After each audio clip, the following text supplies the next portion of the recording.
My name is Alina. I am 36 years old, and until last winter I believed that loyalty was something solid, something that did not crack quietly in the dark. I was married to a man named Marcus for 12 years. 12 steady years that felt safe in a predictable way. We were not the passionate couple who argued loudly and made up dramatically. We were calm, structured, responsible.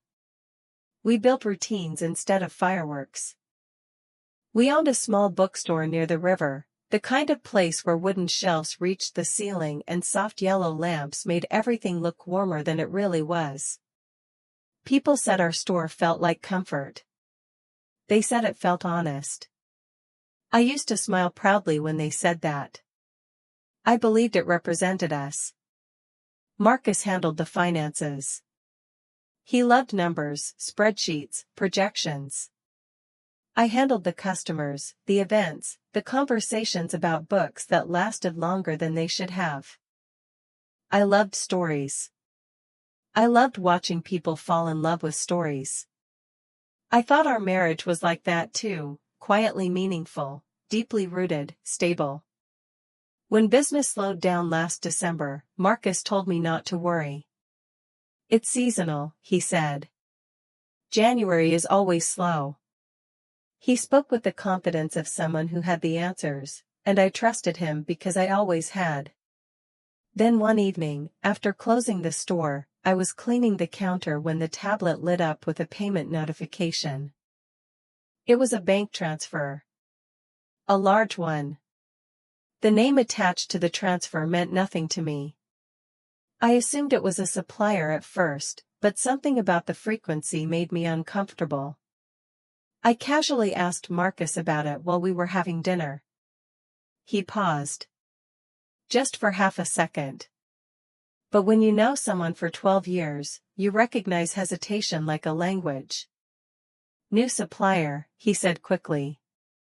Special orders. I nodded, but the explanation didn't settle right. I knew every supplier. I placed half the orders myself. Over the next week, I checked again. More transfers. Smaller ones. Then bigger ones. All to the same name. Always labeled vaguely. My chest felt tight each time I saw it. The bookstore wasn't losing money because of slow sales. The money was leaving intentionally. One morning, while Marcus was at the warehouse, I went to the bank alone. I asked for a full transaction history. When the printed pages slid across the desk toward me, I felt like I was holding evidence of something I wasn't ready to see. The transfers had started 2 years ago. 2 full years of steady, careful movement of funds. When I confronted him that night, I didn't yell. I placed the papers on the kitchen table between us. He looked at them and then at me. He didn't deny it. He didn't pretend. He just leaned back in his chair and exhaled like someone who had been waiting for this moment. Her name is Camila, he said. The name hung in the air like smoke. He met her at a business conference. She was going through a divorce. She had a daughter. She needed help. The way he said needed help made it sound noble, almost heroic. I stared at him, trying to understand how my life had quietly split in two without my knowledge. With our money? I asked. My voice sounded distant, like it belonged to someone else. He said it wasn't like that. That he was investing in her future. That she wanted to open a small art studio. That she was struggling. He spoke about her with softness I hadn't heard in years. The softness hurt more than the confession. Do you love her? I asked. He didn't answer immediately. His silence was louder than anything he could have said. He finally said he was confused. That it just happened. That he never planned for it to go this far. That he still loved me. Still. The word felt insulting. As if love could be divided into percentages. I asked him how long he had been seeing her in person. He said he visited her city several times a year. For conferences. I almost laughed at the precision of his lie. The bookstore we built together, the place we poured our savings into, the shelves I dusted every morning, had been financing hotel rooms, school fees for her daughter, and rent for an apartment I had never seen. He said he didn't mean to hurt me. He said he didn't want to choose. That sentence shattered something inside me. Not wanting to choose meant he was willing to lose nothing and risk everything that belonged to me. I told him to leave. That night. He moved slowly, as if packing his clothes would somehow slow the consequences. When he reached the door, he looked at me and said, "You're overreacting." I didn't cry. I didn't scream. I just watched him leave the house we paid for together. The next morning, I opened the bookstore alone. The bell above the door rang the same way it always had. The smell of paper and coffee was the same.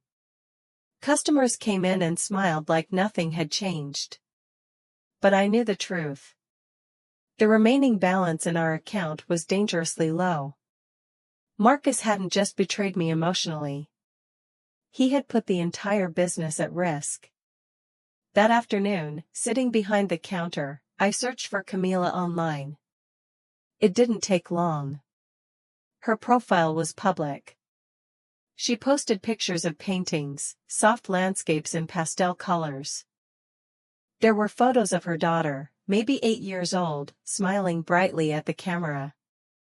They looked happy. Secure.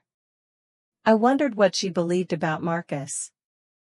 Did she know he was married? Or did she think she was the only one? The transfers were labeled as investments. She might believe he was a partner. Not a husband stealing from his own wife's work. I realized then that Marcus had built 2 parallel lives, carefully balanced, both supported by the same source. Me. The bookstore. The years I thought we were growing together.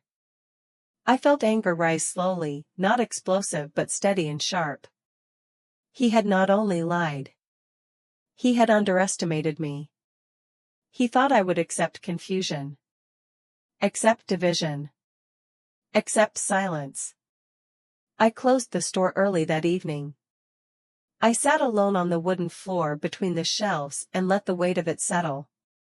12 years. 2 hidden years. Dozens of lies that sounded ordinary. I wasn't going to collapse. I wasn't going to beg. And I wasn't going to disappear quietly. Because if Camila didn't know, then Marcus wasn't just betraying me. He was manipulating both of us. And I was done being the silent half of someone else's double life.